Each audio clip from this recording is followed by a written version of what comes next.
En el nombre del Padre, y del Hijo, y del Espíritu Santo. Ave María Purísima. Aleluya, aleluya. El que me hallare, hallará la vida y alcanzará la salvación del Señor. Aleluya. Quien me hallare, hallará la vida. La Virgen Santísima, a la que recurrimos cada día en el rezo del Ave María, le pedimos, reconociendo nuestra condición de pecadores, que ruegue por nosotros, confiados, seguros de que ella, como Madre de Dios y como tesorera de todas las gracias, puede sacarnos del estado de pecado y puede resucitarnos a la vida de la gracia. Ella, como aquella viuda del Evangelio, llorando ante su Hijo por nuestra desgracia, obtiene para nosotros el perdón de Dios y la multitud de gracias que Dios quiere dispensarnos para que alcancemos la santidad, para que alcancemos la salvación. Por eso podemos adjudicar a María Santísima el poder de resucitar espiritualmente a las almas que se encuentran en el pecado, pero también la fuerza y el poder de avivar a aquellas almas pusilánimes que se encuentran en la mediocridad o en la tibieza o en la falta de fortaleza, como también el poder de llevar hasta las cumbres más altas de la santidad a aquellas almas que ya fervorosas buscan con sincero deseo a Dios nuestro Señor. María Santísima, que resucita a los muertos, que resucita a los pecadores, se manifestó en el siglo XIV a un pobre pastor de la zona de Cáceres, en torno al río Guadalupe. Era el siglo XIV. Aquel pastor que tenía pues un conjunto de vacas perdió una de ellas y fue en su búsqueda. La encontró muerta y allí, mientras se decidía a degollarla para aprovechar la piel, pues ya no podía hacer uso de aquel animal, una señora bellísima, deslumbrante, rodeada de luz, se la manifestó. Al mismo tiempo que resucitó aquel animal muerto, le dijo que excavasen allí para encontrar su sagrada imagen. ¿Dónde está el origen de esta imagen? Pues la tradición nos afirma que esa imagen viene desde tiempos apostólicos, pues fue tallada por San Lucas en el Asia Menor. Llevada a Roma por el Papa Gregorio Magno, será entregado al obispo San Leandro de Sevilla. Cuando la invasión musulmana en el año 711, con el terror y la destrucción de todo aquello que era la confesión del verdadero Dios y todo el culto que a él se refería, los clérigos sevillanos subieron hacia el norte y en torno al río Guadalupe enterraron la sagrada imagen junto con otras reliquias y el documento que atestiguaba la historia, la procedencia de esta imagen.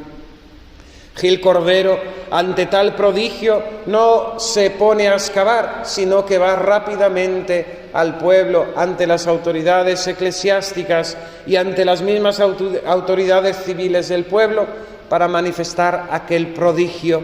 Nadie le cree. Pero al llegar a su casa se encuentra con una desgracia mayor. Su hijo había muerto y él, como había visto horas antes a la Virgen Santísima resucitar a aquel animal, aquella vaca que había muerto, le pidió que resucitase a su hijo. El prodigio, el milagro se obró y aquel niño volvió a la vida, lo que sirvió para que dieran testimonio, para que dieran fe al testimonio de este pobre vaquero, Gil Cordero. Y así allí fueron y encontraron la sagrada imagen. Construyeron una primera ermita. Al enterarse de tal prodigio, el rey Alfonso XI fue a visitar a Nuestra Señora y mandó construir un santuario, un monasterio mayor, más grande, para honrar a aquella que es Madre de Dios y Madre nuestra. Desde entonces la devoción, la piedad, el amor hacia la Virgen de Guadalupe la morenita del Valle de las Batuercas ha crecido constantemente, y a su historia está ligada también la historia de la evangelización. Parece ser que el mismo Cristóbal Colón, antes de embarcarse en esa expedición hacia las Américas, oró en la capilla de Nuestra Señora, y con él siempre llevaba una réplica, una imagen de la Virgen de Guadalupe. Esto nos hace entender que después también, cuando la Virgen se aparece al beato Juan Diego en el Tepeyac, aquel título que se le dé a Nuestra Señora, sea también Nuestra Señora de Guadalupe en México. Así, la historia de la Virgen de Guadalupe, venerarla, nos recuerda esa obra portentosa que Dios quiso realizar a través de la monarquía española, a través de nuestra España, de evangelización de todo un continente, y que nos hermana en la fe, pues reconocemos a un solo Dios como Padre de todos nosotros, confesando a Jesucristo como el Hijo unigénito, por medio de la acción del Espíritu Santo en nosotros, pues nadie puede confesar a Jesús como Señor si no es movido por el Espíritu Santo, como dice el apóstol San Pablo.